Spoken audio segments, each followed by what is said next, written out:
Yo guys, okay, so today I'm going to show Lumen. That's a tool I made very recently. I'm working on for like a few months now. And I just want to showcase it since it's like very efficient. It's like a very efficient tool. If you will work with AI and like you have big code bases and you don't know how to get to work with that, I just made the perfect tool for that. So let me show you. So imagine you're on your coding projects. So that's my project here, the one you can see here. You see they have the tests, etc. So basically you go on the CMD. All you have to do is install Lumen via pip, so with Python. So you need Python to install that. So you do that. It will install the last version. I'm constantly updating it, so it should be even better soon. Then when you have it, you can just do loom, for example. So you have your prompt on the keyboard. So now let me just go. So that's the main GitHub page. I'm still working on many things. Soon I'll add like a VS Code integration.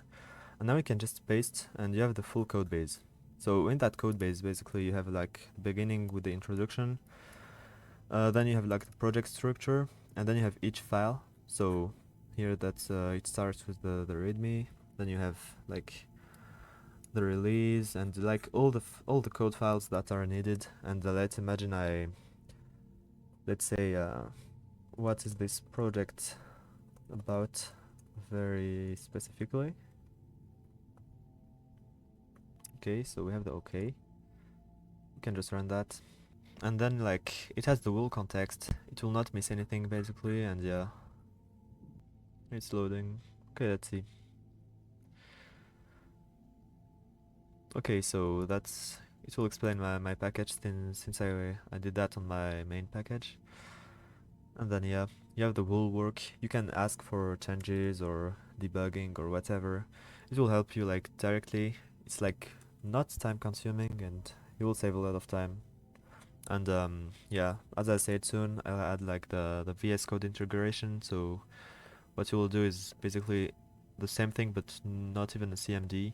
So you just left click here and copy it directly. You also have few options. So I'm going on the VS Code integrated terminal. For example, I made like a leaderboard. It will show the 20 most token consuming files. So you can see the README is the most consuming one. What do you have to? You have like the configuration if you want to specifically change some script folders, etc. So I did not precise that, but it will automatically skip like all the cache folders that are not code.